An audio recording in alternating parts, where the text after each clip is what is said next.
Molt bones. Un saludo cordial de tot l'equip que fem possible el programa d'Enigmes de Casa Nostra.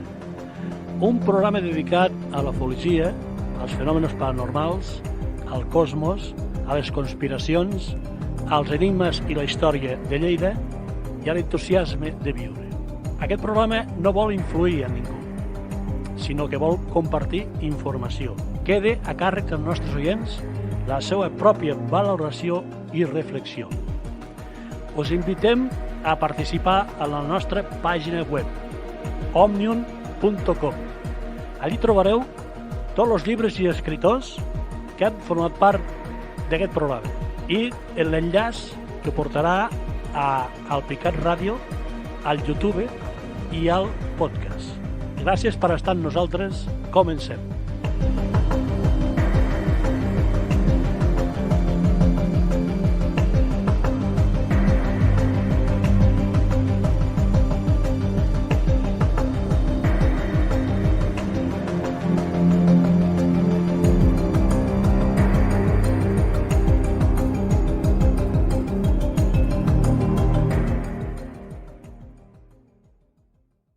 Ciento del cinturón de asteroides que están entre Marte y Júpiter, que debido a la gravedad de Júpiter, en el sistema solar primigenio, con el disco protoplanetario, con una nube de gas y masa de materia, que el Sol, cuando creó el sistema solar, pues se fue juntando en los planetas, pues debido a la gravedad de Júpiter, este montón de billones de asteroides no se juntaron.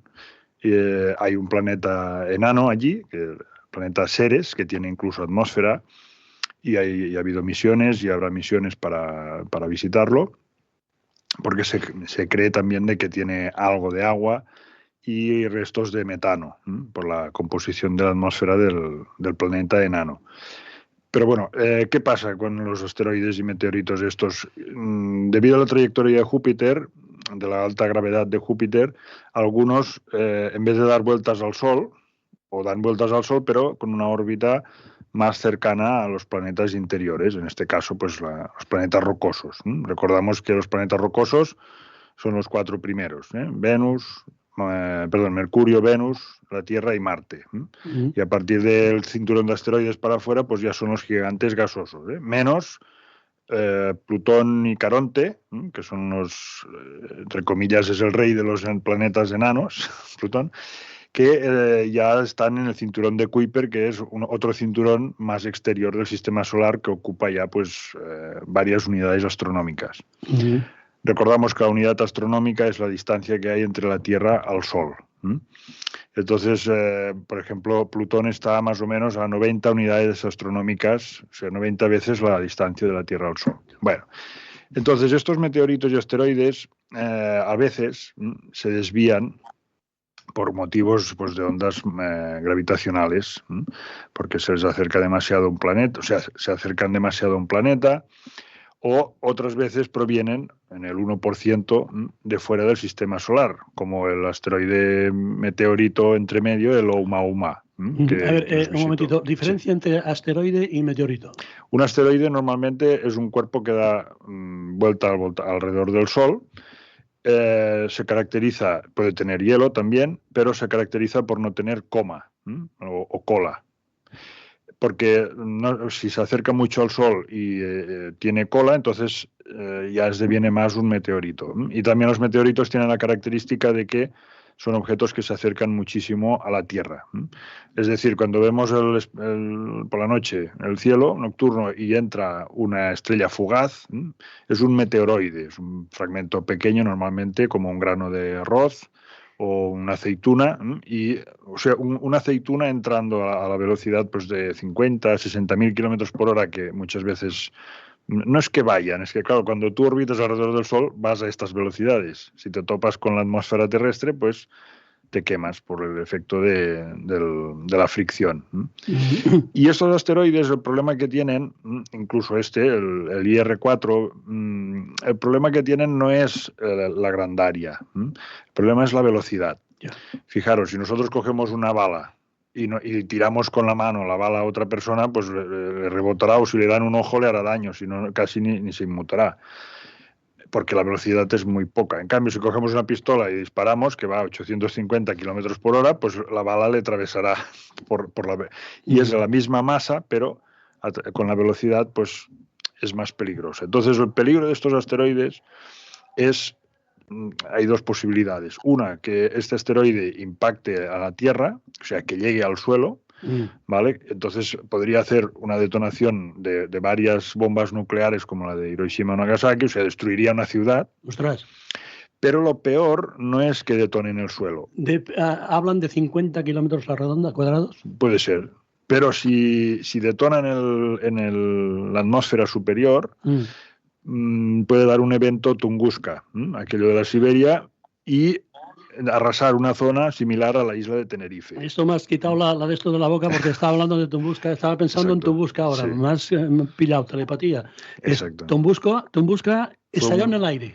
Estalló en el aire, es una zona de la Siberia profunda, la Siberia son millones y millones de kilómetros cuadrados, por suerte no mató a nadie, que se sepa, y pues arrasó una cantidad de árboles, o sea, no es que los arrasara, sino que los deformó, la onda expansiva los tumbó. Aplanó, exacto, los aplanó, el calor y tal. También recordamos en el 2012, si no recuerdo mal, en febrero del 2012, hubo un bólido, un meteorito que entró en una ciudad de Rusia que bueno, pues reventó los cristales de varias ciudades y precisamente el daño lo hizo porque petó en la atmósfera superior.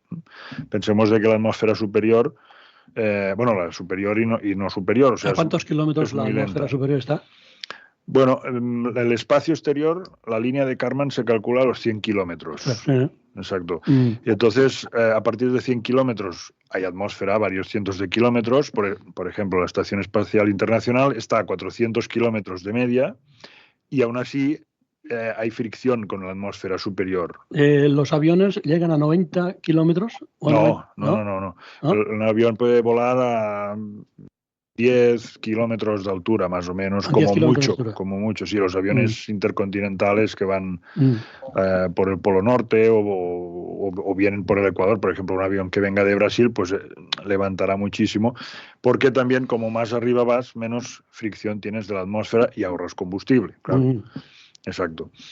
Entonces el problema de todos estos meteoritos es que la velocidad que vayan. Evidentemente, como más grande y más veloz, pues peor será. Y en cuanto a las estadísticas de probabilidad de que impacte, actualmente son de 3,6%. Tenéis una aplicación de la NASA que se llama CNEOS, de Near Earth Objects, objetos cercanos a la Tierra.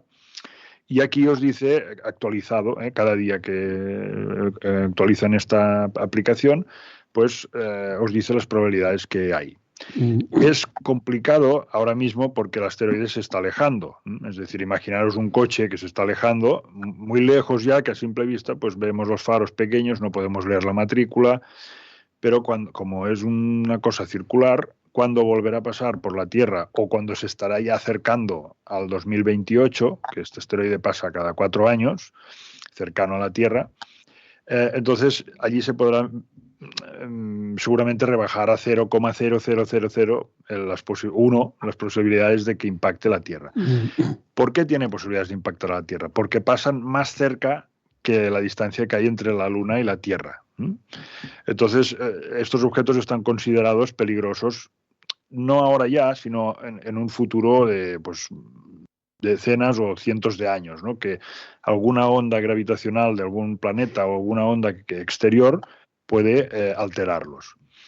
Algunos de estos asteroides también vienen del núvol de Oort. La nube de Oort son los confines del sistema solar, que están a varios cientos de miles de unidades astronómicas, y digamos que es donde la fuerza del Sol compite con el espacio interestelar. Con la fuerza, por ejemplo, pues no sé si el sistema solar más cercano que tenemos, Alfa del Centauri, que es un sistema triple.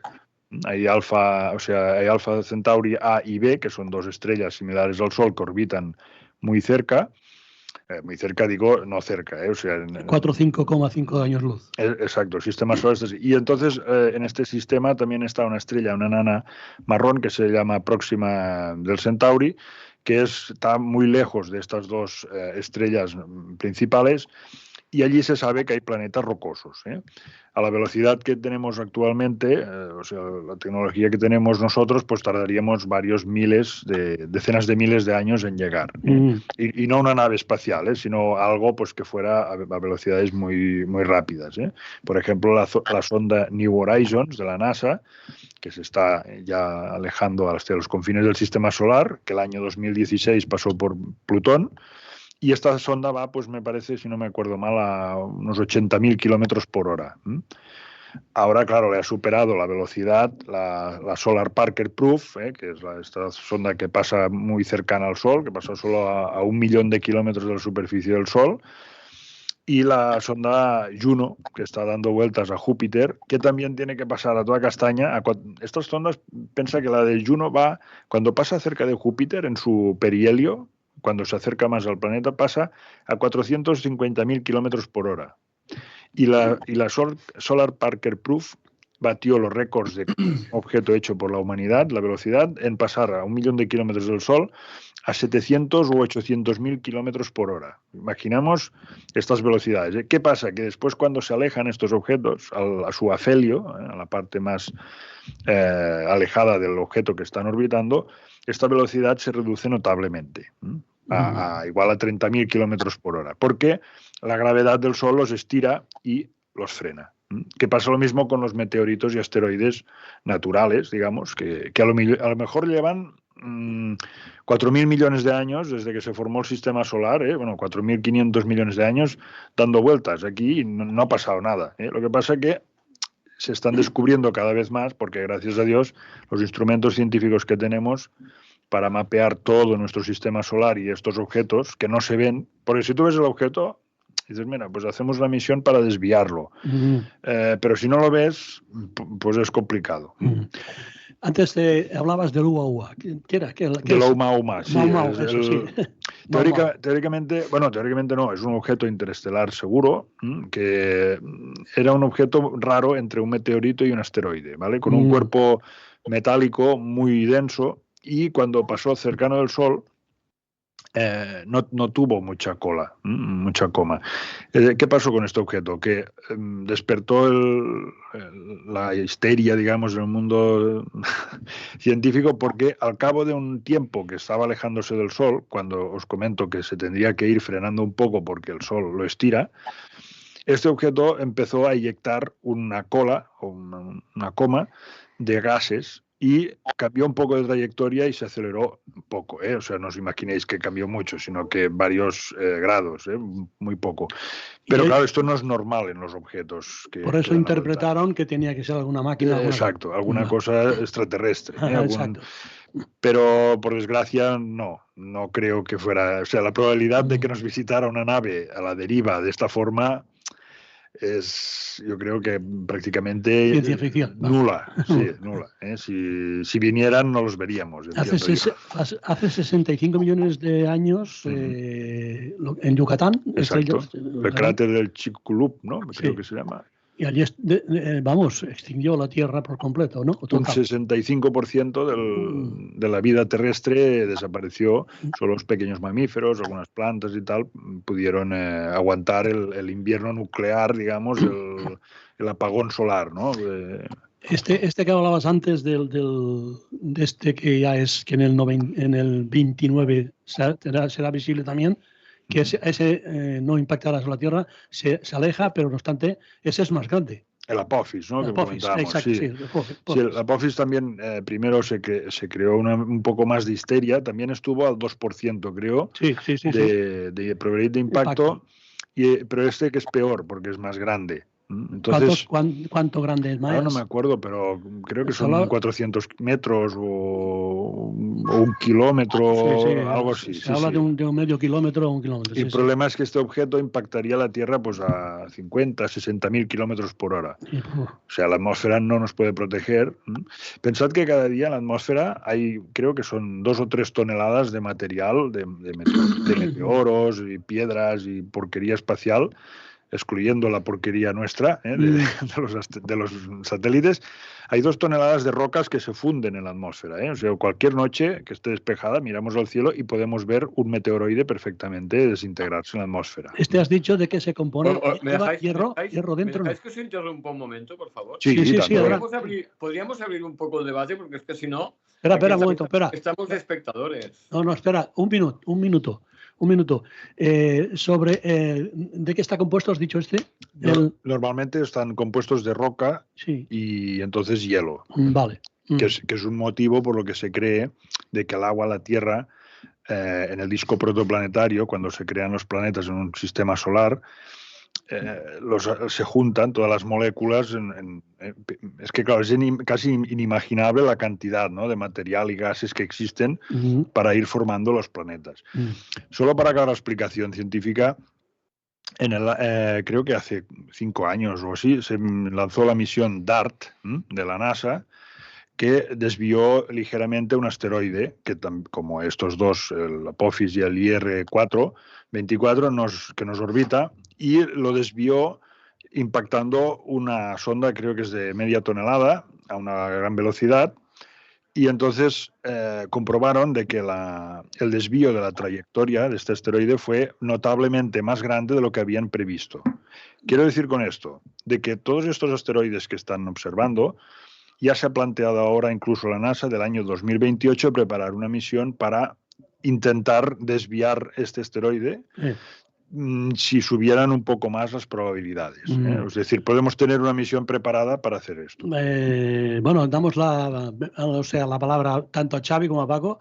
Paco le preguntaré después tecnología que tenemos para poder defendernos, pero adelante, Xavi, dices lo que tengas. No, yo solo quería hacer un par de apuntes y un par de cuestiones que me rondan la cabeza.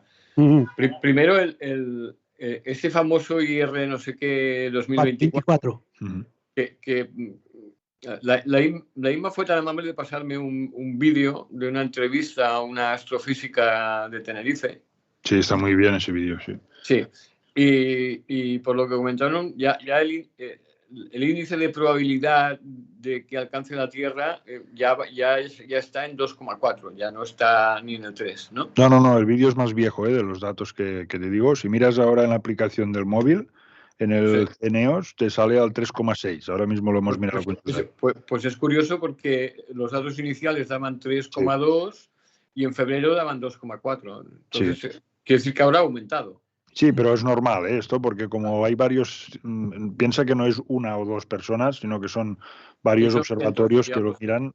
Claro. Bueno, entonces a lo que yo iba, yo he estado dándole vueltas a todo el tema meteoritos, porque yo entiendo que es factible desviar un meteorito de un tamaño, bueno, ¿sabes?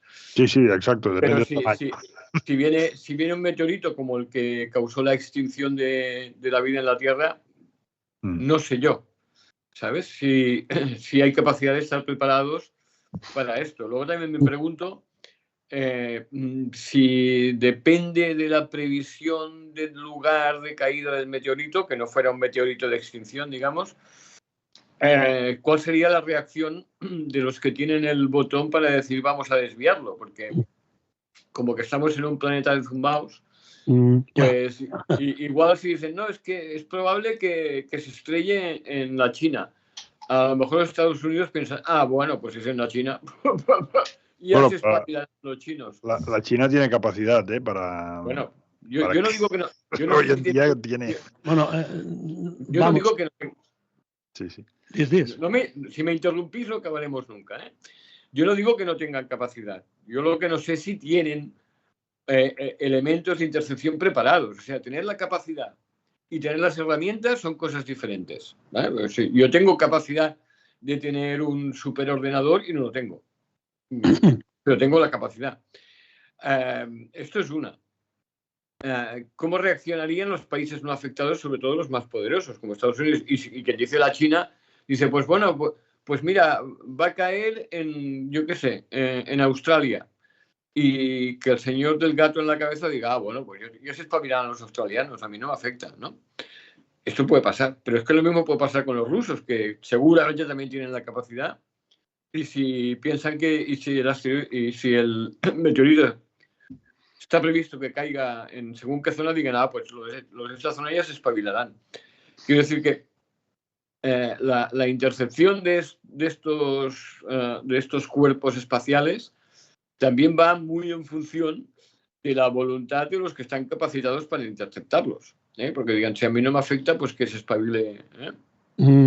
Por suerte no funciona así, porque la NASA, la ESA, la JAXA, la Agencia Espacial Italiana, Roscosmos de Rusia, todos los que forman parte de la Estación Espacial Internacional, si hubiera una misión de intercepción planetaria, lo que estás comentando, Paco. De unión, Xavi. Xavi, perdona. Exacto.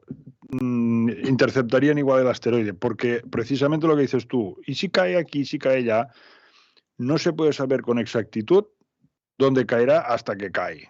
O sea, pero eso se puede aplicar. Eso se podría aplicar al cambio climático.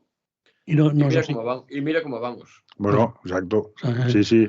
Pero claro, precisamente por eso, si me permitís, precisamente por eso, si los que dirigen las principales potencias mundiales fueran personas normales, yo estaría de acuerdo. Pero si el presidente Trump le dice a la NASA, no muevas ni un dedo, ¿qué hará la NASA?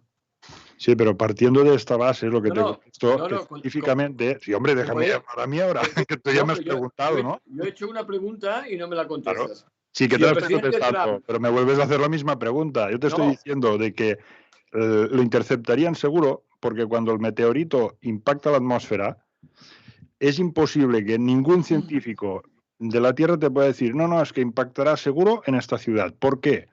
Porque la composición de este asteroide o meteorito no se sabe a ciencia cierta. Cuando impacta la atmósfera y se empieza a calentar, puede soltar una cantidad, puede explotar, puede fraccionarse, y una parte de esta fricción, este freno, puede ser que el asteroide, en vez de decir, mira, lo que decías tú, ¿caerá a China o a Estados Unidos?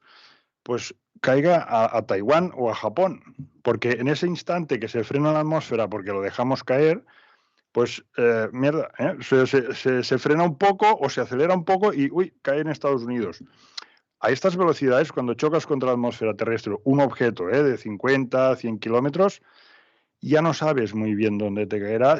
Pero no has contestado mi pregunta. Por eso te digo que yo creo que lo interceptaría. Yo te estoy planteando una hipótesis de sí o no. Si el presidente Trump decide que lo que digan los científicos están equivocados y que aquello no va a afectar a Estados Unidos y le dice a la NASA no muevas un dedo, ¿qué hará la NASA? Bueno, yo no lo sé. Eso lo sabe. Eso lo hará la NASA. Yo no te lo puedo responder esto. Lo tienes que preguntar a la NASA, Xavi. No, pero es que es muy fácil. Los fondos de la NASA, ¿de dónde salen? Los científicos de la NASA, de todo el mundo. Hay gente de Cataluña que están trabajando en la NASA. Ahora estamos estando en una hipótesis. Hay científicos catalanes en la NASA. Yo he dicho fondos. Los fondos. Fondos. ¿De dónde vienen? Del gobierno de los Estados Unidos vienen. Pues ya está. Y si el gobierno de Estados Unidos... No, el gobierno no, perdona, del Congreso. Del Congreso. Bueno, es igual. No, pero si el presidente ordena no mover un dedo, la NASA no moverá un dedo, porque no podrá. Porque no tendrá la capacidad para elevar nada, porque si el presidente Trump lo prohíbe, no podrán. O sea, bueno, eso es así. Eso es así. Igual que si Putin le dice a su agencia espacial no mováis un dedo, su agencia espacial no moverá un dedo. Es decir, una cosa es que los científicos digan, como los científicos hablan del cambio climático, y otra cosa es que los presidentes de esos países decidan ignorar el peligro, decir que no va a pasar nada, como hacen con el cambio climático. Estamos en la misma situación. Vamos a dejar que entre Paco. Paco, de alguna forma, ¿tenemos tecnología para contrarrestar todo esto?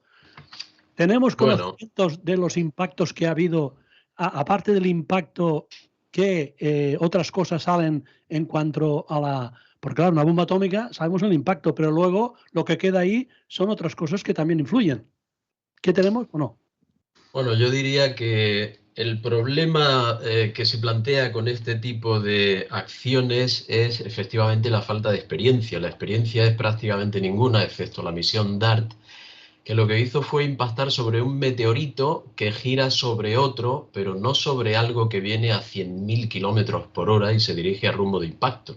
Pero la cuestión quizás no sea si tenemos esa tecnología o ese armas suficientes para desviar un meteorito. El principal arma sería la predicción, porque el tiempo es lo más peligroso. Si descubrimos un meteorito un mes antes, no hay manera posible de atacar a ese meteorito. Podrá pensar el personal que tenemos cohetes intercontinentales, pero esos cohetes están diseñados para otra función. Salen de la atmósfera y reentran, no salen totalmente, pero sí que vuelan fuera muy alto, hacen una reentrada y se dirigen a un objetivo, pero los sensores no son comunes y no son para una dirección fuera en el espacio. Esto por un lado. El tiempo, como digo, es lo más importante porque los expertos que estudian estas cosas, que se llevan estudiando solo hace 50 años, la NASA empezó a darse cuenta de este peligro y puso en funcionamiento el tema de estudio de objetos cercanos a la Tierra, creo que fue a finales de los años 80, y a partir de entonces es cuando se está tomando muy en serio este tema. Se llevan como 1000 objetos cercanos a la Tierra con posibilidad o con cierto peligro que se están monitorizando, pero se descubren nuevos cada año. Aproximadamente unas decenas o al menos 19 de media, según dicen diversas publicaciones científicas, son los que se detectan cada año y van en aumento. El problema, todo el mundo coincide, que es la capacidad de predecir, de calcular la trayectoria, detectar, calcular la trayectoria y adelantarse al menos en 6 meses. Yo te recuerdo, Paco, que tú lo sabes perfectamente, el japonés aquel que detectó un cacharro que lo teníamos encima cuando lo detectaron. Sí, esto... ¿Cómo se llamaba aquel? Esto fue un asteroide, porque, bueno, antes he oído que la diferencia entre asteroide, meteorito, bueno, los cometas los conocemos todos, la gente utiliza indistintamente todos los nombres, meteorito, bólido, meteoroide. Bueno, fuera de la atmósfera se llaman meteoroides y asteroides. Cuando superan la atmósfera se llaman meteoros y si llegan al suelo, meteoritos. Y los bólidos están por medio cuando se incendian y se quedan volatilizados en la atmósfera. Normalmente no llega ni arenilla al suelo. Pero bueno, es por hacer una matización. En cuanto a lo que teníamos... Sí, yo también te matizo de que los NEO en la Tierra son más de 20.000 ya actualmente. No 1000, como has dicho, sino en el 2019 más de 20.000 ya. 1000 Claro, se refieren ellos a que tienen cierta posibilidad de ser peligrosos. Hay más, 20.000 no, habrá millones. Sí, sí, exacto. Esto es una cifra que no podemos calcular ahora mismo, pero ellos tienen descritos, lo que he leído yo últimamente, es como 1000 que tienen posibilidad de cierto peligro por rumbo de colisión o posible rumbo de colisión dentro de un tiempo. Porque lo que tiene que tener claro todo el mundo es que tarde o temprano acaba habiendo impactos de cuerpos rocosos que consiguen superar la atmósfera y llegar a tierra. Y esto, el peligro, como decía, es no detectarlo a tiempo, por lo cual da igual el proyecto y las armas que tengamos, no vamos a poder con él. Y, por supuesto, el tamaño y también la composición. No es lo mismo un meteorito de una composición leve que se va a quemar en la atmósfera al pasar... Al llegar a la ionosfera va a incendiarse porque se consiguen temperaturas del orden de 1500 grados. Pero si es muy grande, hablamos de rocas de 20 metros, mira, en Chelyabinsk en 2015 consiguió llegar al suelo una roca que acabó siendo como un balón de playa, un meteorito llegado al suelo como un balón de playa. Al principio creo que tenía unos 4 metros cuando volaba por la atmósfera, 15 metros cuando entró. Y esto formó una fiesta, ese balón de playa formó una fiesta que afectó a cientos de kilómetros a la redonda, hirió a más de 1000 personas, rompió cristales, derribó muros, arrancó árboles. Y era nada. imaginémonos un cuerpo como el que estamos hablando, el 2024 IR-4, que puede tener entre 40 y 60 metros, algunos dicen que 100 metros, porque esta es la capacidad que debemos desarrollar más, la detección y la precisión en los cálculos que se hacen, por la trayectoria, por el tamaño y por definir que hay un rumbo de colisión cierto, porque de todo esto depende que luego tengamos capacidad de acertar en el blanco. Podemos tener una tecnología de la leche, pero si no calculamos bien la trayectoria, velocidad, todo esto, Pero Paco, no le vamos a acertar. Entre todos, ¿no tenemos ya el cielo cubierto o no? Y te diría que lo peor de todo y la principal arma que habría que adoptar desde ya es lo que se demuestra aquí: someter todo a discusión y a decisión de quién. Si algo bueno puede tener un meteorito de esto es que nos va a hacer ver algo interesantísimo, y es la unidad. Olvidar las estupideces y ponerse de acuerdo. Es decir, el arma principal sería un eliminador de estupidez y un propiciador de unidad de criterio. Me estás haciendo entrar en muchas preguntas. Primera pregunta que os he hecho antes. ¿Tenemos el cielo cubierto entre todos o no? No. Aún no. En absoluto, en absoluto. O sea, hablamos de piedras. Mira, una cosa que mida más de 100 metros de diámetro, no lo paras. Ya puedes hacer lo que quieras. Y te puedo leer aquí una relación, una colección de ofertas de tecnología y de proyectos que tiene la NASA, que tiene muchísimos, como son, mira, una oferta curiosa: envolver al asteroide en una lámina de plástico reflectante, como una película de PET aluminizado, formando una especie de vela solar. Efectivamente, esto es una teoría perfecta. ¿Quién lleva ese plástico? ¿Cómo de grande tiene que ser ese plástico? ¿Cómo envuelves? ¿De verdad esto es factible? Pintar o llevar un cohete con una gran cantidad de pintura blanca o dióxido de titanio blanco para intentar que sea el sol, mediante el reflejo de la luz solar, lo que haga desviar el meteorito. Pues quizás sea posible, pero ¿cuánto tiempo necesitas para desarrollar la nave que lleve todas esas toneladas? ¿Y quién lo construye y quién lo paga? Serían cuestiones curiosas a contestar antes de todo esto. A ver, una cosa. Tú has nominado antes la misión DART, yo también te la he nominado. La misión DART es un objeto de 500 kilos sólidos que impacta contra un asteroide que orbita a otro asteroide, sí, como muy bien has dicho, y lo desvía muchísimo más de lo que creyeron. Entonces yo os hago la reflexión. Imaginaros SpaceX Falcon Heavy, que tiene la capacidad de poner una carga orbital en Marte de varias cabezas nucleares. No es destruir el objeto, sino es desviarlo, y como muy bien dices tú, el tiempo es fundamental, porque si lo desviamos demasiado cerca de la Tierra nos lo comemos igual. Se tiene que desviar más lejos de una línea límite, ¿no? De que nos lo comeríamos igual.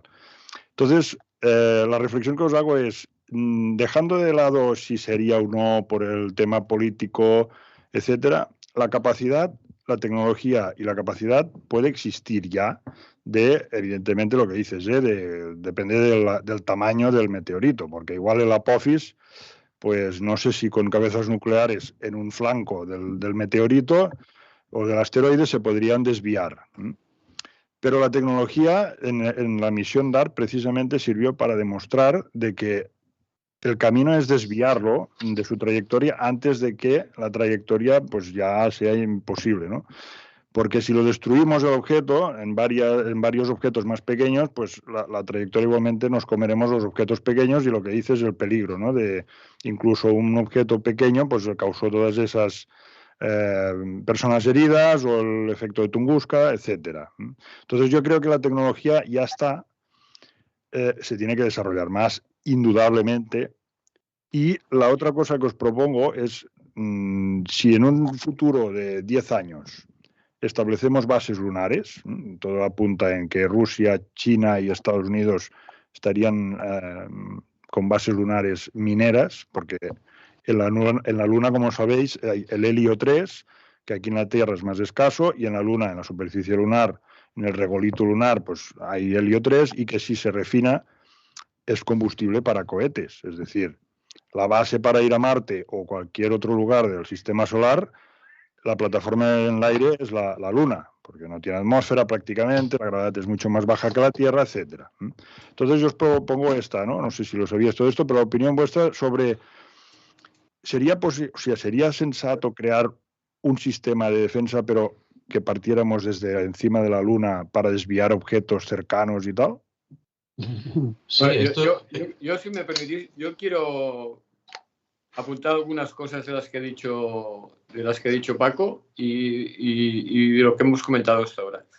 Ese famoso YR no sé qué 2024, de lo que es su trayectoria, su órbita, vuelvo al vídeo que tan amablemente nos pasó Inma. Si consideramos la trayectoria lo que sería una pista olímpica oval, ahora se conoce lo que serían unos cuantos metros, o sea, 2 o 3 metros, el equivalente de todo lo que es una pista oval de atletismo. Este cacharrito se avistó por primera vez en diciembre de 2024. ¿Vale? Sí. Se pusieron en marcha, porque como queda Navidad, joder, nadie está pendiente de los correos electrónicos. Se pusieron en marcha en enero. Si realmente fuera peligroso, de entrada, no conocemos la trayectoria exacta. Conocemos una aproximación que son, ya os digo, 2 o 3 metros sobre todo el oval de una pista olímpica. Luego, preparar una misión no se hace ni en un mes, ni en 2 meses, ni en 3 meses. Has mencionado SpaceX. SpaceX prepara las misiones, y que son misiones de prueba, que no hacen gran cosa más que salir, dar un par de vueltas y volver, con meses de antelación. No, decir, yo estoy hablando del Falcon Heavy. Del Falcon Heavy, que son 3 Falcon 9 unidos, que han hecho más de 10 misiones para el Pentágono y han puesto satélites de varias toneladas. Sí, pero una cosa es poner satélites en órbita, una cosa es poner satélites en órbita y otra cosa es atacar un asteroide. Yo creo que es bastante diferente. Y además, apuntar bien y darle. La única solución sería tener siempre preparado un aparato listo para despegar y cargado con ojivas nucleares. De otra forma, jamás llegaríamos a tiempo. Primero, porque no lo descubriríamos seguramente con tiempo suficiente para preparar el cohete. Segundo, porque no conoceríamos la órbita exacta y por lo tanto tampoco tendríamos claro a dónde podemos apuntar. Y tercero, dependería del tamaño. Por lo tanto, mientras que no exista esa posibilidad de tener siempre estacionado un vehículo espacial cargado con o preparado para cargar ojivas nucleares exclusivamente con la misión de desviar posibles asteroides, quitaoslos de la cabeza porque todo eso es ciencia ficción.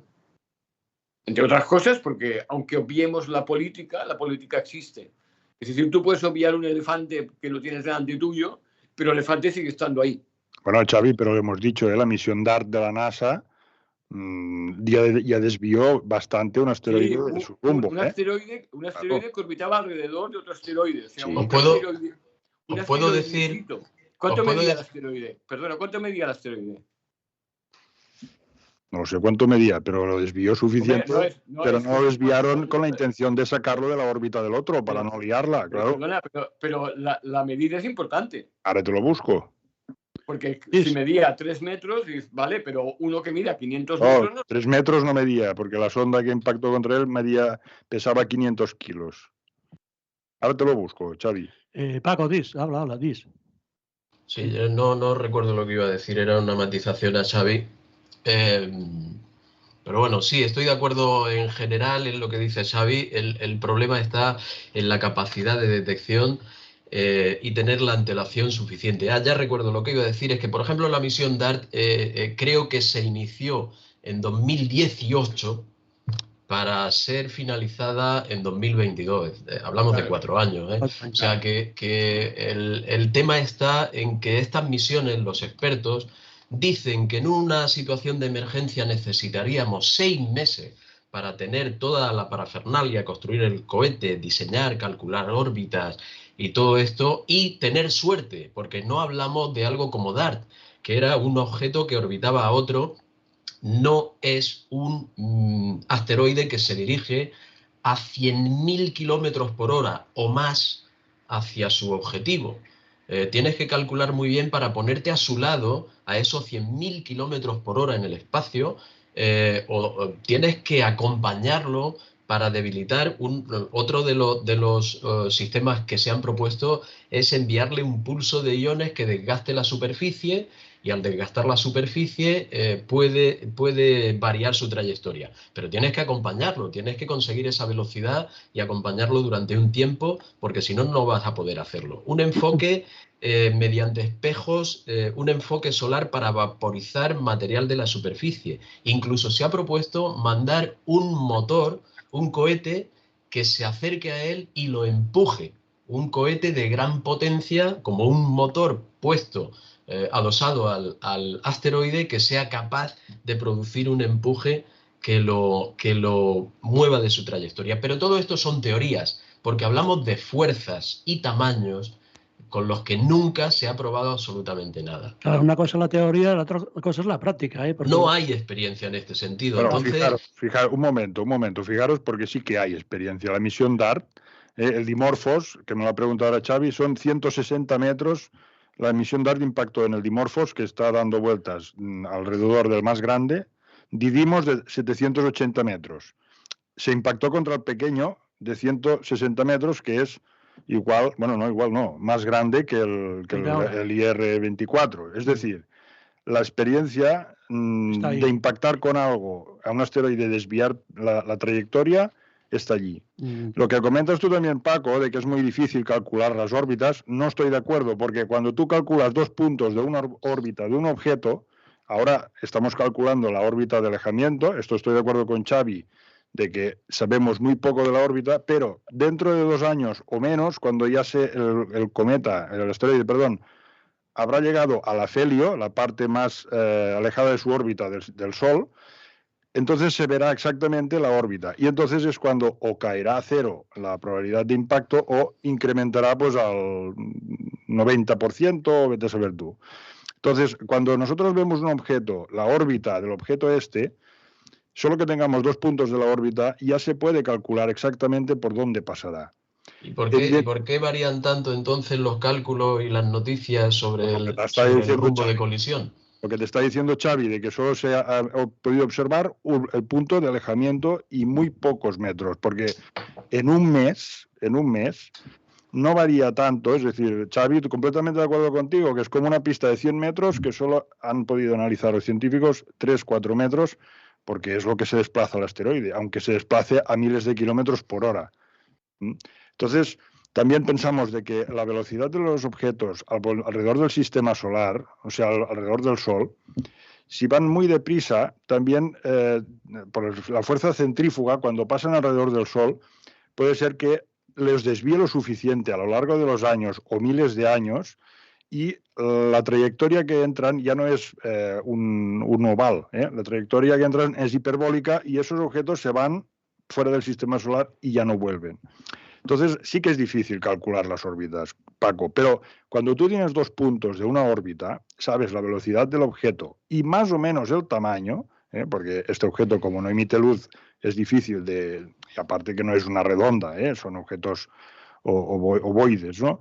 Pues entonces ya se puede decir exactamente, mira, este objeto va a esta velocidad, y esto lo puedes analizar con cualquier ordenador que tenga un programa, un software así. Hay un juego de ordenador, que es un simulador de órbitas y tal, que se llama Kerbal Space Program, y esta gente han hecho un sistema de órbitas con una reproducción exacta del sistema solar, y hubo un científico de la NASA, que fue uno de los responsables de poner el Curiosity encima de Marte, que a través del programa, en directo, hay un vídeo de YouTube, lo podéis ver, Kerbal Space Program, Kerbal con K, y se ve como este ingeniero de la NASA hace la misma nave con el programa, calcula las mismas órbitas con un papel, con una calculadora, con un ordenador, y el programa hace exactamente las mismas órbitas. Quiero decir que si para el público hay estos juegos o estos simuladores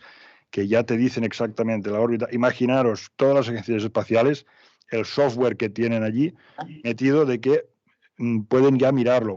Cuando un científico mira este objeto, el IR-24, el IR-424, mira este objeto, ya le dice el ordenador, búscame este objeto, y el ordenador ya sabe las coordenadas que tiene. Los telescopios que podéis comprar ahora por 600 euros tienen más de 30.000 objetos que tú pones el telescopio en un sitio encarado en la posición que te dice, neutral, y el telescopio pom, pom, y te encuentra el objeto, te lo fotografía y te guarda la fotografía allí. Quiero decir de que el software está muy avanzado.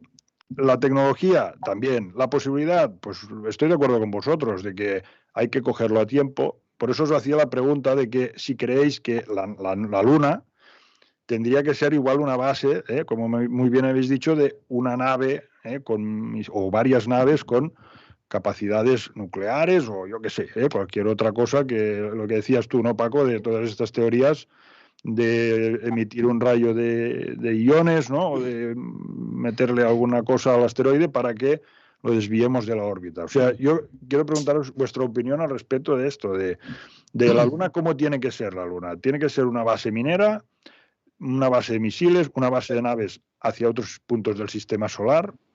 Pues bueno, yo sobre la Luna, primero, si colocas allí o intentas colocar ahí naves cargadas con ojivas nucleares, a ver si consigues tú que Rusia, China, Estados Unidos, la India, que son más o menos los que tienen capacidades nucleares, confíen en nosotros, Sí. de que si tienen en la Luna Otro naves con problema. ojivas nucleares, no acabarán atacando a sus enemigos en la Tierra. Exacto, esa es la Yo pregunta. lo veo del todo imposible. O sea, no se trata de cómo yo vea la Luna, sino con realismo cómo se puede emplear la Luna. Si es para temas comerciales, bueno, pero si vas a tener allí naves con ojivas nucleares, no creo que consigas que las potencias nucleares Se pongan de acuerdo. se pongan de acuerdo en tenerlas en la Luna Claro. con la facilidad que esto representa para lanzarlas a la Tierra. Totalmente de acuerdo con Xavi, totalmente de acuerdo. Claro. Lo segundo, la pregunta del $1.000.000, que espero que esa sí que se pueda responder con un sí o con un no.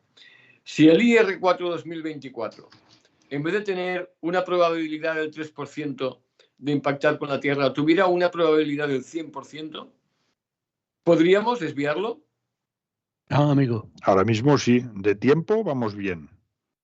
De tiempo vamos bien. Porque se sabe que el 2028 no tiene que impactar. Como mucho impactaría el 2032. No, pero el 2032 es la vuelta ya, ¿eh? Sí, No. Son Sí, seis. Son 4 años de órbita. Cada 4 años pasa cerca de la Tierra. No, porque de cara al 2030 lo que dice esa astrofísica es que el 2030, como que ya habrá efectuado la órbita completa, ya se sabrá con más certeza el índice de probabilidad de impacto. Y que además, en caso de que aumentase, se prevé que sea en una zona ecuatorial. O sea, mira si lo tiene claro ese tema. Pero si el riesgo fuera ahora, que se dirigiera directamente a la Tierra, no tenemos capacidad de preparar una misión. Es imposible. Es que no tenemos capacidad. Luego, cuando haya efectuado la órbita completa, no lo sé, porque habrán pasado 4 años. Sí, son 4,05 años, la órbita completa. Es decir, Claro, pero 4 años pasa cerca de la la Tierra. órbita completa quiere decir que nosotros habrá pasado y volverá a pasar. Pero la órbita actual no es la órbita completa. Es la órbita que pasará cerca de la Tierra.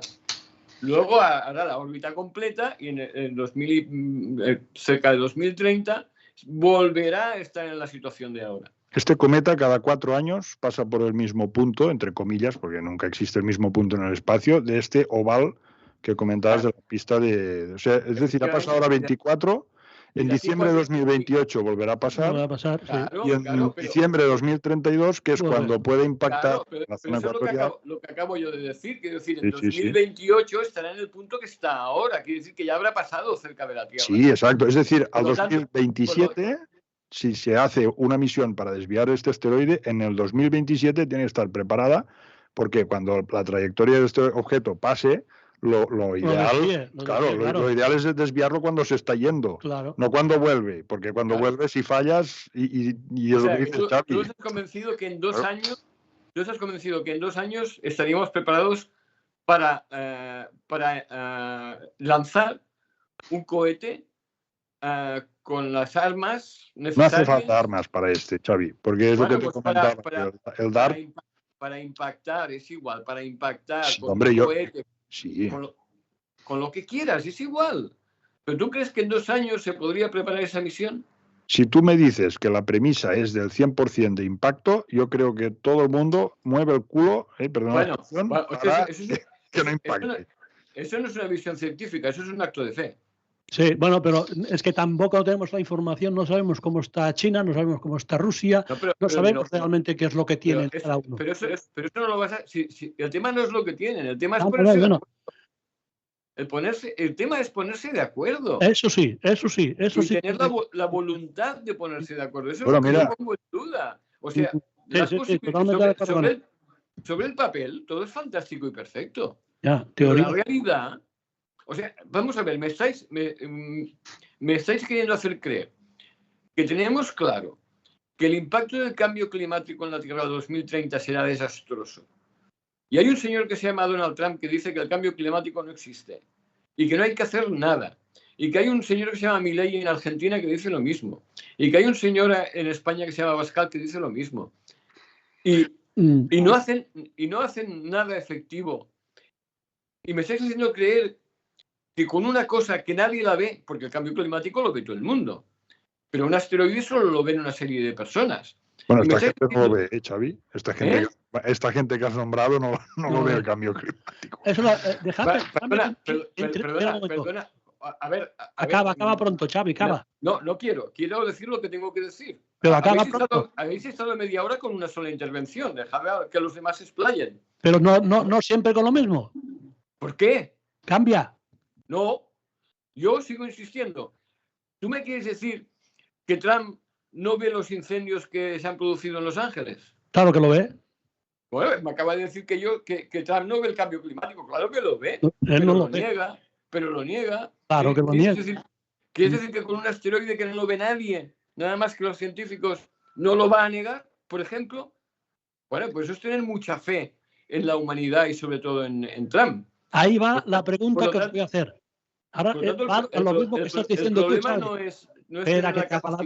Espera que haga la pregunta, que introduzca qué es lo que estás diciendo. Es lo que va a lo que estás diciendo. Ya lo decía Einstein, que solamente conoce 2 cosas infinitas, que uno es el universo y el otro es la estupidez humana. Exacto. Por lo tanto, sabemos, por ejemplo, que estos son nefastos, los gobernantes, pero la pregunta que os hago es la siguiente. Hay en un momento determinado, punto fatídico, determinado en la historia de la humanidad, ¿hay alguien que se ponga al mando cuando la situación es dramática? ¿Está por encima de los políticos? ¿Alguien, los científicos, los astrónomos, sea quien sea? ¿Hay alguien por encima? A ver, ¿quién tiene el dinero para poner en marcha una misión espacial? Es igual, lo anulan. No. A ver, yo te estoy preguntando. Espera, yo te estoy preguntando si hay alguien por encima de los políticos, de los gobiernos, cuando hay una situación fatídica. Pero tú me escuchas, por encima, que pueda anular la situación política. No me hagas un meeting. Yo te estoy haciendo una pregunta muy clara. ¿Quién tiene la pasta para poner en marcha esas soluciones? Pero esa los científicos, perdona. Elon Musk, eso. Pero me refiero, es que no me entiendes. Elon Musk, hasta donde yo sí, está en el gobierno de Estados Unidos. Pero me entiendes la pregunta que tengo. Vamos a ver. Sí, claro, entiendo, pero yo te estoy diciendo que por mucho que haya alguien que... Bueno, es igual, di lo que quieras, va. No, por ejemplo, espera, déjame terminar. Por ejemplo, es que no me has dejado el cambio, es que tampoco me dejas tú a mí. Por ejemplo, el cambio climático. Hay los científicos en un momento determinado que pongan demostrar que el cambio climático está ahí. Están por encima de los políticos que anulen totalmente las leyes políticas. ¿Hay alguien? Pregunto. No lo hay. Vale, entonces ya está. No lo hay, yo creo que no lo hay. Claro, pues es que la respuesta ya te la he dado yo. ¿Quién tiene la pasta para hacer las cosas? ¿Los científicos o los políticos? No, contéstame tú ahora la pregunta. ¿Quién la tiene? Si no me la has contestado. Me has contestado. Sí, yo te he dicho que no, porque la pasta la tienen los políticos. Los científicos tienen la ciencia, pero no la pasta ni el poder.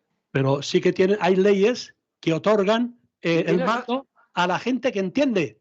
Eso no es verdad. ¿Cómo que no? ¿Dónde están esas leyes? Dime no sé, una. Va. Están por ahí. No. Inventarse no vale. No. Inventar no vale. Yo pregunto, yo te pregunto si hay. Que no. Es que no entiendo. No hay leyes. Es que no me escuchas, cojones. Bueno, vale. Te estoy diciendo si conocéis alguna ley que está por encima en momento crítico. ¿Qué te estoy diciendo que no? Y ya lo sabes seguro. Ya lo sabes seguro que no. Claro, porque las leyes, ¿quién las hace? Pero hay leyes que se anulan, ¿eh? ¿Pero quién las ha de anular? Bueno, Josep, supongo que se refiere a los convenios internacionales. Claro.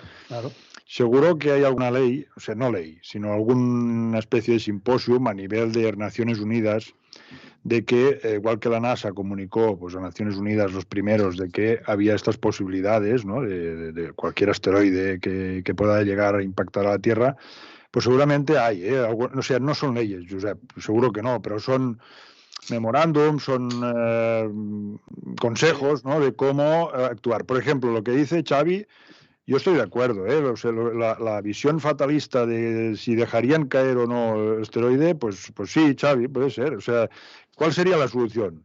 Pues igual decir, oye, puede caer en tal ciudad o en tal otra. Pues evacuar las ciudades antes porque... Yo me estoy refiriendo que esta gente, anular a esta gente que está como una cabra... Anular no. Dar un golpe de Estado, fantástico. Tendría que ser las Naciones Unidas las que, claro, todas las naciones del mundo tendrían que decir, bueno, pues cedemos el control, ¿no? de toda la economía mundial a las Naciones Unidas para desviar un posible hecatombe global, ¿no? Por ejemplo, que esto del cambio climático. Tendría que haber una ley. Pregunto, ahora formulo diferente pregunta. ¿Tendría que haber una ley que anulara a los gobiernos, a los que están en contra, sabiendo exactamente que hay un cambio climático? ¿Se podría anular a los gobiernos? No. No, vale. No, porque los gobiernos son soberanos. ¿Qué pretendes? ¿Un golpe de Estado? ¿Una invasión?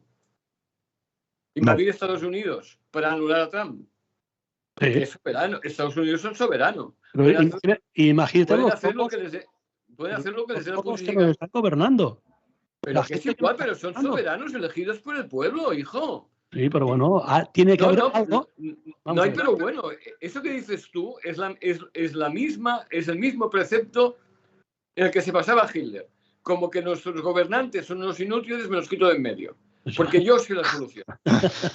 Claro, pero es que me estás defendiendo golpes de Estado externos a países soberanos. Pero eso es indefendible, hombre. A ver, aquí...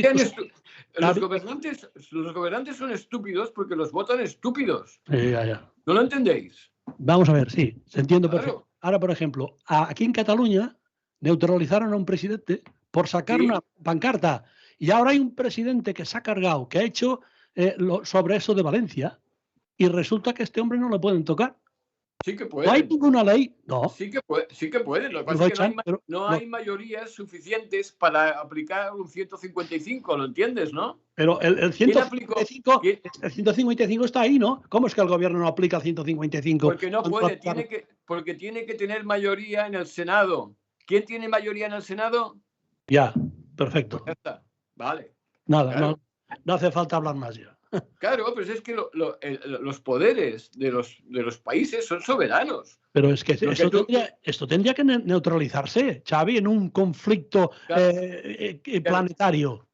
Claro, pero lo que tú planteas es ¿qué nos permitiría dar un golpe de Estado en un país soberano? Porque consideramos que lo que está haciendo el gobierno es una estupidez. Sí. Un asteroide el cambio climático, los derechos humanos, ¿qué? Claro, que eso, porque tú planteas dar un golpe de Estado, un golpe de mano a un gobierno soberano. Yo no planteo. Algo que sí, no planteo algo que esté por encima. Yo solamente pregunto si hay tú- alguna ley no. camuflada por ahí, camuflada, porque luego se sacan las leyes de la manga. Es que, ¿cuántas veces te lo he de contestar? ¿Cuántas veces te lo he de contestar? Las leyes las hacen los parlamentos de los países. Pues ningún parlamento va a hacer una ley que esté por encima del propio parlamento y de los gobiernos soberanos. Y que tú dices, es que tendría que haberla. O sea, estás diciendo que tendría que haber la posibilidad de dar un golpe de mano para derribar un gobierno en función de unos criterios, ahora mismo los tuyos, pero el día de mañana podrían ser los de otro. Si es un gobierno, ¿cuántas veces lo ha hecho Estados Unidos con los países sudamericanos? No, es que hay un gobierno de izquierdas y es un peligro, hay que derribarlo. Y lo han hecho. Y lo han hecho, exactamente. Pero no porque haya una ley, no porque haya una ley que lo permita, sino porque han enviado armas para que haya un golpe de mano. Entonces, lo único que has de hacer es enviar armas a alguna pretendida oposición en Estados Unidos que derribe el gobierno de Estados Unidos. A ver si tienes éxito. Es como está la ley. Bueno, eso no es una ley, eso es todo lo contrario a una ley. Eso es todo lo contrario a una ley. Es la subversión de las leyes. Mientras discutimos de leyes, el meteorito se acerca peligrosamente a la Tierra. Volvamos. De todas maneras, sí que hay una serie de protocolos a lo que os referí. Efectivamente, no hay una ley internacional que obligue a nadie. Eso no puede existir. Existen acuerdos internacionales que se cumplen o no. Y en este caso, lamentablemente, ni siquiera hay acuerdos firmes. Lo que hay son una serie de protocolos que se activan mediante una red de expertos internacionales que se han adscrito a la ONU y que por primera vez en la historia de la humanidad han activado por el IR4 el Protocolo Internacional de Seguridad Planetaria, que nadie sabe exactamente cómo hacer funcionar. Simplemente es una red internacional de alerta de proximidad de un asteroide que puede acabar con la humanidad o que puede ser peligroso para el planeta si supera un porcentaje de probabilidad de impacto con la Tierra. Bien, esa es la ley humana. Esto resulta que simplemente son protocolos que activan más atención o todos los recursos internacionales en diversas asociaciones como es la IAWN, que lidera la NASA, y otra que se llama SMPAG, que lidera la ESA. Cada uno tiene sus directores, cada uno tiene sus patrocinadores, cada uno tiene sus gobiernos y cada uno tiene sus dictámenes y sus cálculos. Si se ponen a funcionar en conjunto, porque se activan los protocolos y se ponen todos los telescopios de todo el mundo a mirar la misma cosa, tienen una gran potencia. Pero esto es una cosa científica y otra cosa es la determinación de gastar dinero en función de las probabilidades y que haya alguien, una sola persona que decida y que los demás hayan decidido que sea esa persona la que decida. Eso es muy difícil, muy difícil. Aquí cada uno anda por su parte y como se demuestra en esta conversación, mientras tanto el meteorito se acerca. Paco, ¿y entre científicos también hay diferencias?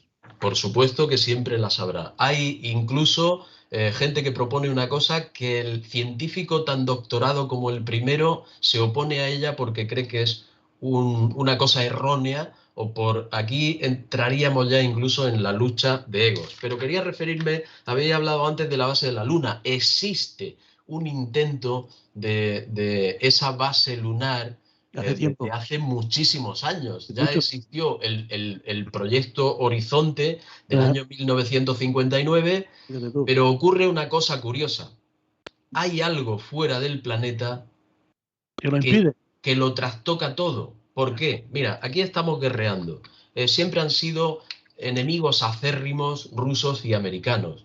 Y durante la Guerra Fría, en el espacio colaboraban de la mano dándose abrazos. ¿Qué ocurre en el espacio? Porque los Estados Unidos pudieron colonizar la Luna y establecer bases. Tecnología suficiente tienen. Nunca lo hicieron. El proyecto Horizonte nunca pasó de la etapa de viabilidad. El estudio estaba hecho, el estudio se hizo. Se querían poner bases allí de aprovechamiento Sí, sí, sí. económico, de aprovechamiento espacial, de observación y sobre todo de control sobre el planeta Tierra. Es una base que no hay que construir como la base internacional o como los satélites artificiales, sino que ya está allí, pones material y estás vigilando el planeta Tierra gratuitamente. Paco, Tienes una base grandísima. Perdona, sí. el presidente Dwight Eisenhower, de improviso y sin que nadie supiera exactamente por qué, excepto motivos económicos, cuando habían gastado todo el dinero de Norteamérica casi en llegar a la Luna los primeros, una vez que llegan, el presidente Eisenhower dice que no, el proyecto Horizonte de poner una base en la Luna no. Y curiosamente los rusos, que estaban con sus proyectos declaradamente para ir allí, tampoco. Parece, y esto ya es pura especulación de la que hemos hablado en otros programas, que puede que no estemos solos. Y ahí lo dejo. Sí, muy bien. A ver, yo quiero recordar a todo el mundo que la gran pregunta que yo siempre hago y nadie me ha conseguido explicar de una forma razonable, es por qué la ISS está orbitando la Tierra y no se construyó en la Luna, que sería lo más lógico. Y más barato. No era viable económicamente. Quizás más barato. No era viable económicamente. ¿Qué era qué? No era viable económicamente poner los módulos que están en la ISS, su tamaño y el peso. No existía ninguna nave capaz de llevar esos módulos a la Luna, porque tú cuando llegas a la Luna no puedes frenar automáticamente como frenas en la atmósfera terrestre, porque no hay atmósfera. Tienes que tener combustible extra para frenar y entrar en órbita lunar. Te voy a hacer una apreciación. En Marte tenemos cosas en su superficie que pesan toneladas. No tantas toneladas. Ha habido que llevarlas mucho más lejos y ha habido que dejarlas caer en un planeta que tiene fuerza de gravedad y es muchísimo más ¿sabes peligroso? cómo frenan, no? En Marte, con retrocohetes específicos. Y así no se puede hacer en la Luna. No, porque no tiene atmósfera y en Marte algo frenas en la atmósfera marciana. Bueno, no llegan a Marte directamente de la Tierra y entran al planeta, ¡pum!, directo, no. Yo te digo que si pusimos... Y entonces con la fricción, déjame explicártelo, porque si me lo preguntas te lo explico. Si ya lo sabes no te lo explico, pero la órbita marciana, tú cuando llegas a Marte tienes que entrar en una velocidad X, ¿vale? Vas a una velocidad X, 30.000 kilómetros por hora o 35.000 kilómetros por hora, no me acuerdo cuál es la velocidad exacta, pero más de 28.000 kilómetros por hora, que es lo que necesitas para orbitar a la Tierra y no caerte otra vez. Entonces, cuando llegas a Marte, necesitas una trayectoria para no caer directo dentro del planeta porque no podrías frenar. Necesitas una trayectoria oval y este oval se va haciendo cada vez un círculo. Al momento que llegan allí, pues, entonces, al momento de la atmósfera lo ha frenado lo suficiente, sí que pueden amortizar en el sitio donde quieren y utilizan retrocohetes porque los paracaídas tampoco no es suficiente la atmósfera como para frenarlos. Se han utilizado grandes paracaídas, han probado diferentes métodos, pero Curiosity, Perseverance, estos dos han aterrizado en Marte con retrocohetes. Una grúa con 4 retrocohetes, que lo podéis ver por internet los vídeos, las simulaciones, evidentemente. No, Perseverance, por cierto, tenía una cámara, la plataforma que deja el rover como una grúa, con unos cables, lo deja en el suelo, desengancha los cables y entonces esto se propulsa y se destruye a varios cientos de metros de allí. No pesan tantas toneladas porque precisamente no podrían frenar a tiempo. ¿Se puede llevar una nave a Marte varias toneladas? Sí, con la tecnología actual sí, pero necesitas, igual que a la Luna, como más toneladas llevas, necesitas muchísimas más vueltas para frenar o unos propulsores con un propelente extra que solo lo utilizarás para frenarte. Y en la Luna, la atmósfera que hay creo que es del 0, y pico por ciento de la terrestre, entonces no tienes manera de frenarte.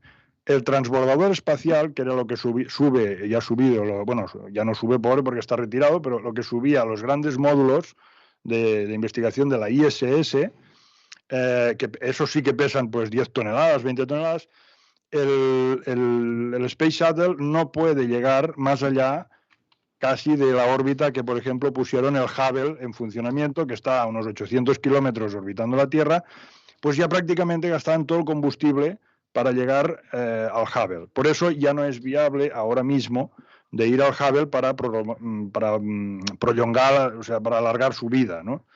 Porque no hay una nave. Hasta que la Starship no esté en funcionamiento, no hay una nave que pueda ir al Hubble, pillarlo y reubicarlo en la órbita que queramos. Entonces, por eso, Xavi, la Estación Espacial Internacional no se puede llevar a la Luna porque no tienes la capacidad de llevar estos módulos tan grandes, tan pesados, allá. Ahora está planteada, ya lo sabéis, una estación espacial lunar que será la Gateway, y esta estación será bastante más pequeña que la ISS, pero será una estación de última generación que llevarán los Falcon Heavy, en principio, porque el alunizaje de la primera mujer y del próximo hombre está planteado para el 2027, si no recuerdo mal, y necesitan que esta estación esté operativa, y SpaceX ya tiene el contrato, creo que es de 25.000 millones de dólares por el Pentágono y por la NASA, de llevar a la Luna, en órbita lunar, los módulos que formarán la Gateway. Tenéis por internet varios diseños, etcétera, y ya se están fabricando estos módulos, ¿eh? No es que sean sobre el papel, no, ya se están terminando de fabricar. Igual que los trajes espaciales de última generación, que no llevan los trajes que llevaban antes, que eran como unos que por encima de la Luna no se podían prácticamente ni mover los astronautas, pues llevarán unos trajes específicos para la Luna. ¿Qué problema hay en la Luna? Lo que os decía antes de la base. En la base, la Luna la tienes que meter bajo tierra también, o tienes que meter la suficiente protección para los micrometeoritos que continuamente caen en la Luna, porque aquí en la Tierra, imaginaros, cada día 2 toneladas de meteoritos, pero se queman prácticamente el 100% en la atmósfera, pero en la Luna no hay atmósfera, y la Luna está más expuesta. Entonces, ¿qué pasa en la Luna? Pues que los meteoritos te caen encima y te matan, ¿eh? Un meteorito a 26.000 kilómetros por hora te atraviesa como una bala. Entonces, la Estación Espacial Internacional tiene unas protecciones de distintas capas de acero en sus módulos con Kevlar y otros tipos de protecciones de aceros reforzados, etcétera, que lo que hacen es que los micrometeoritos tienen como unas cámaras de aire que los meteoritos entran en estas cámaras y pierden fuerza. El otro día veía un vídeo de cómo han evolucionado estas protecciones. Claro, si tú pones estos módulos con estas protecciones, con este peso inmenso, no lo puedes poner en la Luna. Y reabastecer una estación en la Luna de las características de la ISS también implica unos cohetes que no estaban disponibles en el año 1998 como para hacer este proyecto. Ahora con SpaceX, con las tecnologías que tiene SpaceX, ¿se puede hacer esto? Sí. ¿Que lo quieren hacer? Pues lo que decís vosotros. El que tiene el dinero decidirá si lo hace o no. O sea, dependerá de Elon Musk en este caso. Primero porque tiene no sé cuántos miles de millones de dólares, y después porque es lo que dices tú, Xavi, que está en el gobierno de Estados Unidos y decidirá él qué hacer con sus proyectos, ¿sabes? Entonces, Yo no estoy de acuerdo con esto que explicas de la Luna, porque mira, el módulo lunar pesaba más de 15 toneladas y lo pusieron allí con tecnología de los años 60. Marte está cuántas veces más lejano y el rover que han llevado allí más pesado pesa, creo que supera apenas la tonelada. O sea, no es un problema de pesos y moverse y aterrizar. Yo pienso que no es eso, en absoluto. Y más teniendo en consideración que la Estación Espacial Internacional ni se construyó de una pieza y se llevó ahí tal como está con sus 500.000 kilos de peso, sino que se hizo por módulos pequeñitos que fueron transportados por naves mucho más pequeñas que la estación y se fue montando poco a poco. O sea, no es un problema de eso. Debe ser un problema de otra índole. No soy experto en cálculo de atracción de pesos, o sea, de cuerpos estelares o de planetas, pero no puedo estar de acuerdo con lo que dices. ¿En qué no estás de acuerdo?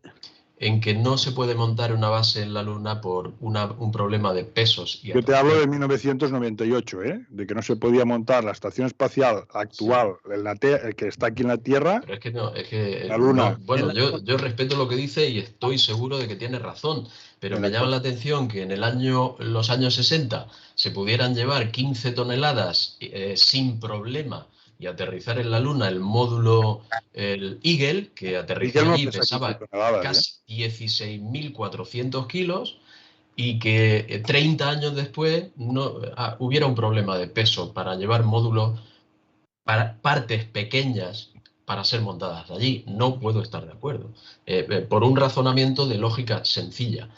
Es mi forma de pensar, es como lo veo yo. Pero bueno, en lo que hablábamos del tema de la base lunar, se ha propuesto en diversas ocasiones y ha habido proyectos por todas las grandes potencias de llevar a cabo. Si ha habido proyectos es porque era posible.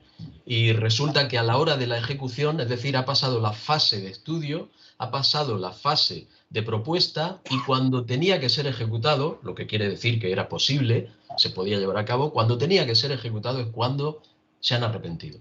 Por lo tanto, si la fase de estudio la superó, no creo que sea un problema de llevar toneladas y depositarlas en la superficie.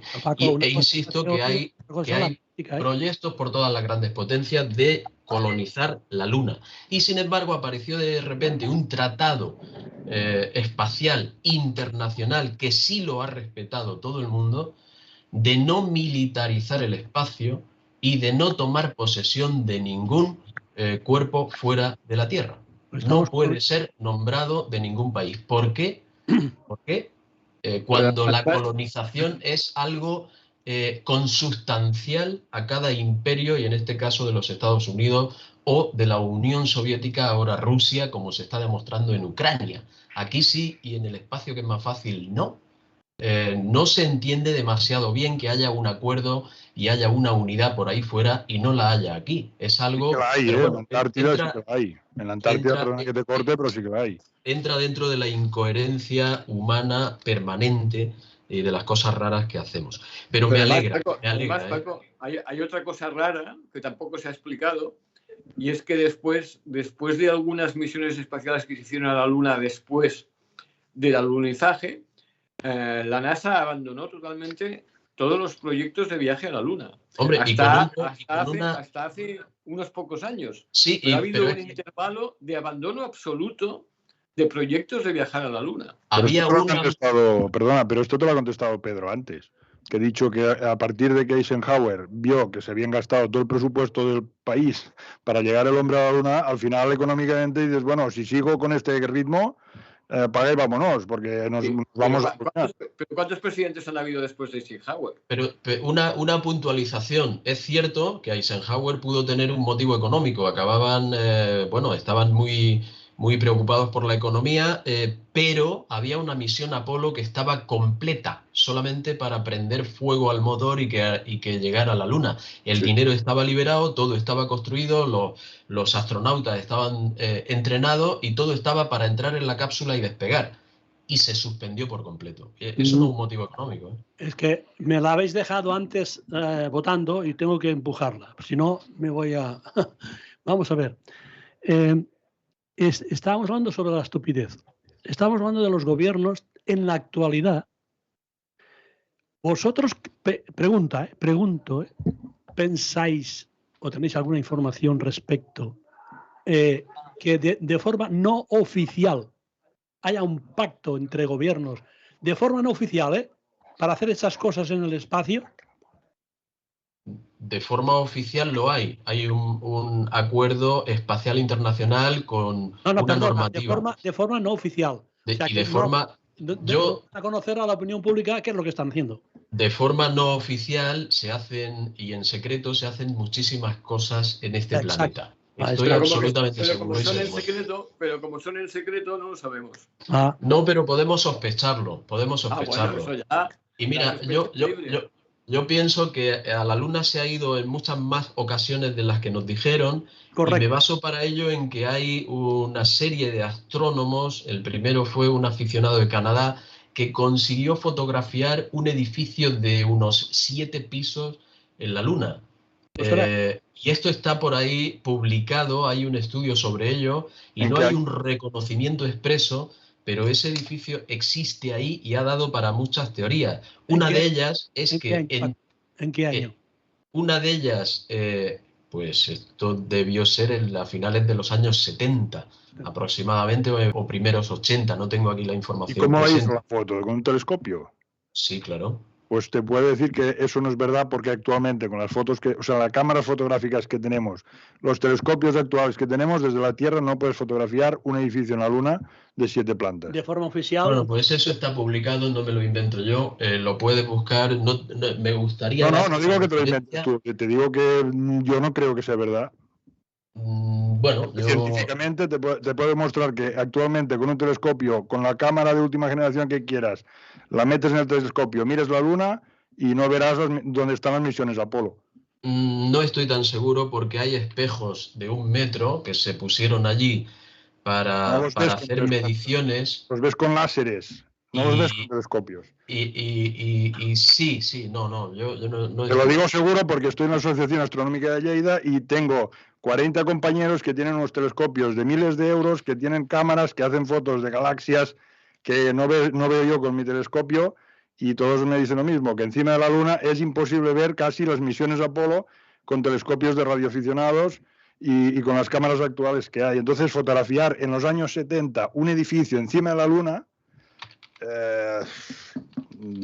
pienso que solo tienes que ver un poco la tecnología que había para fotografiar y ya está. Yo me estoy reiterando en lo que os he dicho antes. De forma oficial. A mí me ha llamado la atención que has dicho que no se pueden fotografiar casi las misiones Apolo. Pero hablamos de misiones Apolo... Con la tecnología actual. Sí, hablamos de un edificio de 7 pisos.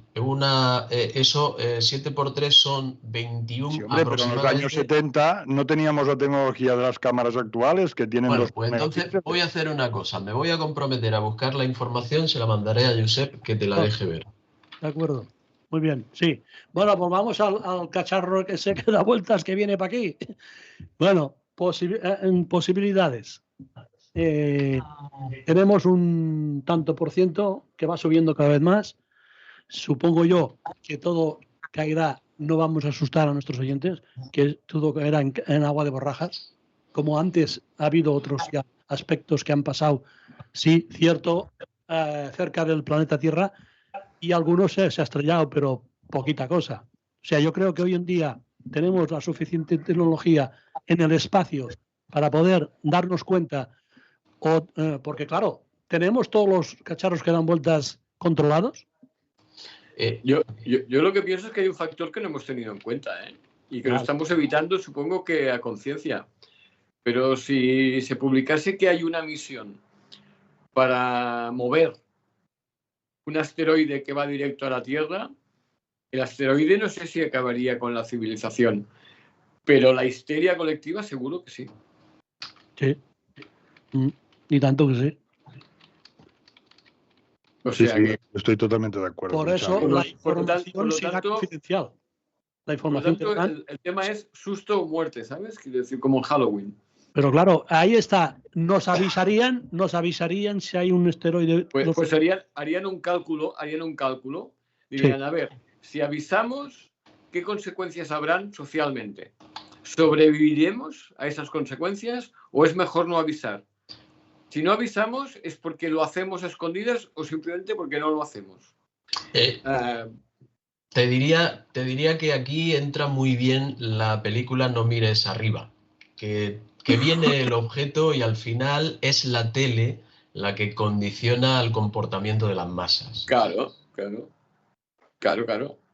Por lo tanto, esto es susto o muerte, ¿sabes? Es decir, que por un lado o por otro estamos jodidos. Así que yo en esto soy de Confucio, ¿sabes? Soy del club de fans de Confucio. Si tu mal tiene remedio, ¿por qué te preocupas? Y si tu mal no tiene remedio, ¿por qué te preocupas? O sea, que está de Confucio, que estás confundido, dices. Sí. Por lo tanto, que quien tenga que hacer, que haga, quien tenga que decidir, que decida, y lo que tenga que pasar, que pase. Pero yo personalmente no me pienso calentar la cabeza con un tema en el que yo no puedo hacer nada. No puedo hacer nada. No puedo coger el dedo y decir, la pregunta es, desvíate. No puedo. La pregunta es, ¿hacemos caso de la versión oficial? A mí la versión oficial, Josep, cada uno que haga lo que quiera. La versión oficial me llama la atención porque, mira, han variado de 0,3% al 1%, del 1% al 1,6%, al 2,2%, al 2,4%, al 3%. ahora hay incluso un estudio del Instituto Astrofísico de Canarias, último, de hace unos días, en que dice que está en el 0,3% como al principio, tendiendo al 0%, a que no impacte. ¿Por qué? Porque depende del tirón que le dé el Sol. Este asteroide, como varía su trayectoria, es porque al volar cerca del Sol, el Sol tiene una fuerza de marea que le pega un tirón, varía su trayectoria, y en este cálculo puede que esa variación coincida el 22 de diciembre de 2032 con el cruce en su órbita, en la órbita de la Tierra. Y hay otra cosa que no hemos tenido en cuenta, los agoreros sectarios. Claro, es que además de eso están luego las predicciones, las profecías y todas esas cosas. Y no hemos pensado en Nostradamus, que seguro Eso, que ahí está. Nostradamus tiene algo. Hay que mirar Nostradamus. Hay muchas profecías que apuntan a que hay un impacto de un objeto que va a formar una fiesta muy grande a nivel planetario que nos va a obligar a unirnos de una vez, ¿no? Porque lo bueno que tiene es que solamente los desastres consiguen unir criterios en función de ir hacia ayudar a los demás. Yo espero que sean los extraterrestres que nos hagan unir. O sea que cuando el cambio climático esté a punto de extinguirnos, entonces nos uniremos, ¿no? Sí, mira lo que ocurrió en el Titanic. Los únicos que se unieron fueron los de la orquesta, que siguieron tocando. Los demás se peleaban por subir a los botes. Pues esto es lo que pasa con el cambio climático, que la orquesta sigue tocando. y tocará. Que siga la música. Bueno, vamos terminando, amigos. El último minuto para cada uno. ¿Qué hacemos? ¿Esperamos que venga? Nada. ¿Nosotros? Nada.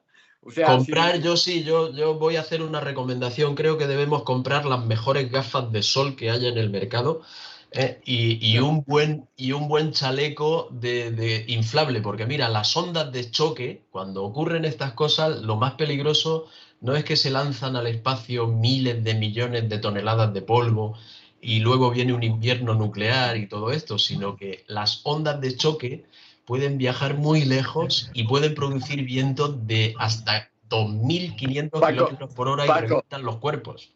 Paco, crispetas. Yo voy a preparar la nave para irme a Marte. Ahí está.